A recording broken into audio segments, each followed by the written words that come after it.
Hey guys, good morning, welcome to my channel Shrita Podar blog. আশা করছি সকলে খুব ভালো আছে, আমিও খুব ভালো আছি। তো চলো, সকালবেলা দেখো স্নান টান সব হয়ে গেছে।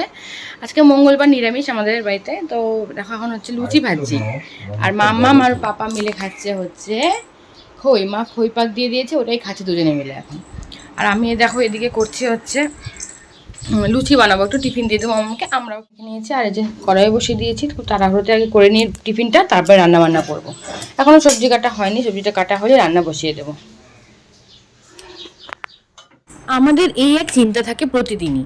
ঘুমোতে যাওয়ার সময় থেকে চিন্তা করতে থাকি যে পরের দিন সকালে কি রান্না করব, মেয়েকে কি টিফিন দেব। তো আজকে সেটা নিয়ে ভাবতে ভাবতে তারপর ভাবলাম যাই হোক, এটাই বানিয়ে দিই। লুচিটাও খেতে বরাবরই ভালোবাসে, আর আটার লুচি কোনো ক্ষতি নেই, সেই কারণে লুচি বানিয়ে দিলাম। লুচির সাথে অন্য কিছু খেতে চায় না, বোঁদে মিষ্টি দিলে ফিরিয়ে নিয়ে আসে। দেখো এদিকে পুঁই শাকের তরকারিটা কিন্তু অনেকক্ষণ আগে হয়ে গেছে, আর এদিকে নিয়ে এসছে পনির, অল্প একটু করে পনির এনেছে। এই আলুটা আগে ভেজে তুলেছি, আর এখন হচ্ছে পটলটা ভাজছি। আলু, পটল, সয়াবিন আর পনির দিয়ে করবো, কারণ আমরা সয়াবিনটা খাবো, মাম্মাম তো সয়াবিন খায় না, সেই কারণে হচ্ছে পনিরটা দিয়ে করবো। আর এদিকে হচ্ছে সয়াবিনটা একটু সেদ্ধ করে নিচ্ছি। আর এখানে হলো টমেটো দেবো একটু। তো সয়াবিনটাও খুব ভালো করে ভেজে নেব। আর এদিকে তো আলু, পটল আর পনিরটা আগেই ভেজে তুলেছি। ডালটাও কিন্তু আমার সেদ্ধ হয়ে গেছে, কাটা দিয়ে নিয়েছি। আর এদিকে হচ্ছে জলের মধ্যে সজনে ডাঁটা লঙ্কাটা দিয়ে একটু সেদ্ধ করে নেব। সজনে যেহেতু একটু মোটা, মানে বাড়তি টাইপের, তো ডালে খেতে কিন্তু খুব ভালো লাগবে। তেজপাতা সম্বার দিয়ে তারপরে হচ্ছে সব মশলাটা ভালো করে কষিয়ে নিয়েছি। কষিয়ে নিয়ে আলু, পটল, তারপরে সয়াবিন আর হচ্ছে পনির একসাথে খুব ভালো করে অনেকক্ষণ ধরে আস্তে আস্তে করে কষাতে হবে। কষিয়ে নিয়ে তারপরে হচ্ছে যে গরম জল করছি, গরম জলটা দিয়ে দেবো। এই ফার্স্ট টাইম মানে আলু, পটল, সয়াবিন করছি, এর আগে কোনোদিনই খাইনি এভাবে। আচ্ছা, হলে অনেকদিন সয়াবিনও খাওয়া হয় না, পটলটা খাওয়া খুব দরকার, যেহেতু ভীষণ গরম, সেই কারণে হচ্ছে একসাথেই করছি। আর মাম্মাম তো ঝাল খেতেই পারে এখন মোটামুটি, সে কারণে পনিরটাও দিয়ে দিলাম। ও পনিরটা আলুটা দিয়ে খাবে, আর বাকি আমরা ওগুলো খাবো। তো রান্না বান্না তো সবই হয়ে গেছে, এখন হচ্ছে মাম্মামকে আনতে যাব। এতক্ষণ বসে মানে শুয়ে শুয়ে গড়ালাম, ভালো লাগছে না, গরমে না একদম অস্থির। তো এখন নিয়ে আসি ওকে, তারপরে হচ্ছে আমি স্নান তো সকালেই করেছি, ওকে করাবো। আমি একবারে বিকেলবেলা স্নান করবো, তার আগে এখন আর কিছু করবো না। তো চলো।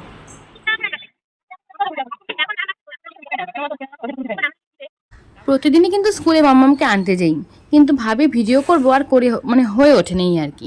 তো আজকে করছি। দেখো মাম্মাম কিন্তু এখনও বেরোয়নি, অবন্তিকা বেরিয়ে এলো। তো এক এক করে সবাই বেরিয়ে আসবে। আমরা মোটামুটি 11:30 নাগাদ যাই, কিছুক্ষণ গল্প গুজব করি মায়েরা, তারপর কিন্তু বাচ্চাদের নিয়ে যে যার বাড়ির দিকে চলে যাই। তো শ্রুতিও চলে আসলো, আর দেখো মাম্মামও কিন্তু চলে আসছে।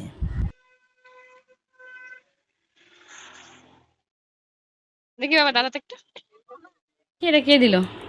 কেউ না, আমি নিচে বইছি। নিচে? ও বাবা, দারুণ তো লাভটা। না না, সুরজ দিয়েছে। স্কুল থেকে এসে মামামকে দিয়েছিলাম ভাত খাইয়ে, তারপরে ও কিন্তু ঘুমিয়েছিল অনেকক্ষণ, এখন 3:30 মতন বাজে। তো দেখো মাম্মাম এই যে ঘুম থেকে উঠে গেছে, আর বই নিয়েও বসে পড়েছে। এখন ওকে পড়াবো আমি, তাই না বাবা? হ্যাঁ। মামাম এখন পড়াশোনা করবে, কারণ সন্ধ্যেবেলা মামার পাপা চলে এলে আমারও তখন পড়াতে ইচ্ছা করে না ওকে। কারণ গল্প করি সারা দিনে, তখন কোনো কথা হয় না। সকালবেলা তো কথা বলার কোনো উপায়ই থাকে না, সন্ধ্যেবেলায় যা একটু সময় পাওয়া যায়। আর আর মামামেরও ভালো লাগে না, কারণ পাপা চলে এসছে মানে ও একটু গল্প করবে, পাপার ফোনটা নেবে, এগুলোই ওর কাজ। দাঁড়াও। তো যাই হোক, সেই কারণে এখন ওকে হচ্ছে ওর খাবার নিয়ে এসেছি। একটু ফ্রুটসটা খাওয়া হচ্ছে না অনেকদিন ধরে, মুসম্বিটা খাওয়া হচ্ছে না, সেটাই দেবো ওকে। আর মাম্মাম হচ্ছে একটু ড্রাই ফ্রুটসও খাবে সাথে। তো সেটা খেয়ে তারপরে পড়তে বসে যাবে। চুল টুলগুলো একটু বেঁধে দিই, ওর একদম এলোমেলো হয়ে আছে দেখো পাপা। তো মুসম্বির জুসটা তো খেয়ে নিয়েছে ও, তো দুটো মুসম্বি জুস করে দিলাম। আর এখানে দেখো দিয়েছি হচ্ছে কিছু ড্রাই ফ্রুটস দিলাম, এটা খাবে এখন মাম্মাম। উঠে বসো পাপা, উঠে বসো তুমি ওখানে।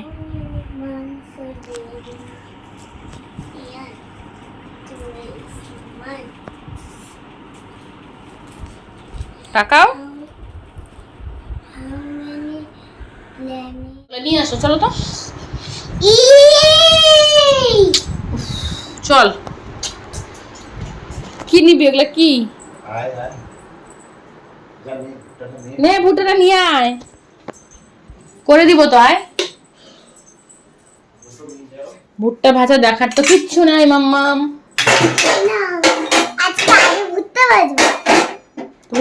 আসবা? হ্যাঁ।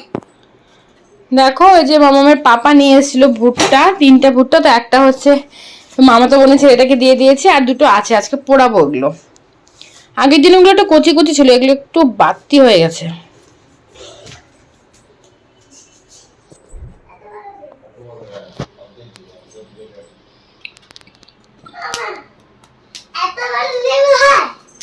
এত বড় লেবু হয় তো।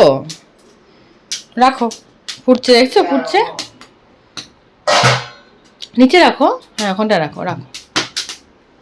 দেখছিস কেমন করে আমি ফুটছে? এখানে বসবো। না না, ওখানে বসা যাবে না বাবা, এখানে বাসনগুলো আছে। না, আমি এখানে বসবো। ফুটটা একা একাই পুড়ে যাবে, চলো আমরা ঘরে যাবো। চলো চলো চলো, গরম লাগছে। ফুটটা একা একাই পুড়ে যাবে বাবা। দেখো এসে বসলাম, আমাকে একটু পড়িয়েছে সন্ধ্যাবেলা, এখন হচ্ছে ভুট্টা নিয়ে এসেছি, ভুট্টাটাকে পোড়ালাম।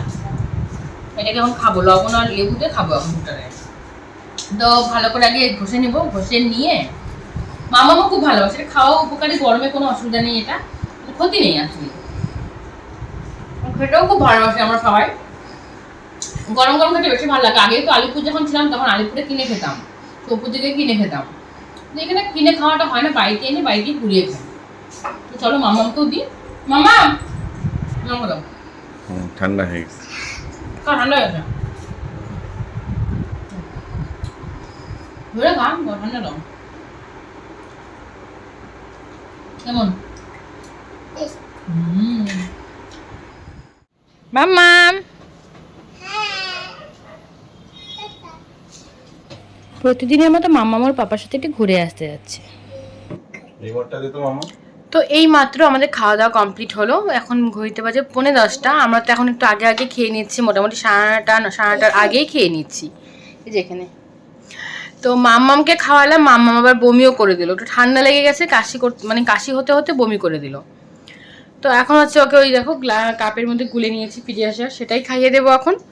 পিডিয়াশিওরটা ভীষণই ভালো মামামকে, মানে মামাম সকালেও খাইয়ে যায়, স্কুলে খেয়েই যায়, আর রাতেও মাঝে মাঝে কিন্তু যদি বমি টমি করে দেয় তাহলে এটা খাইয়ে দিই, অনেকটা টাইম পেটটা ভরা থাকে আর অনেকটাই উপকারী। যাই হোক এখন আর ভাত খাওয়াচ্ছেন, সে কারণে ধৈর্যই নেই, মেন কথা এখন ভাত খাওয়ার মতো ধৈর্য নেই। যাই হোক চলো ভিডিওটা এখানে শেষ করছি, কেমন লাগলো অবশ্যই কমেন্টে জানিও, ভালো লেগে থাকলে লাইক করে দিও। টাটা করছি, গুড নাইট। মামা গুড নাইট বলতে। Good night.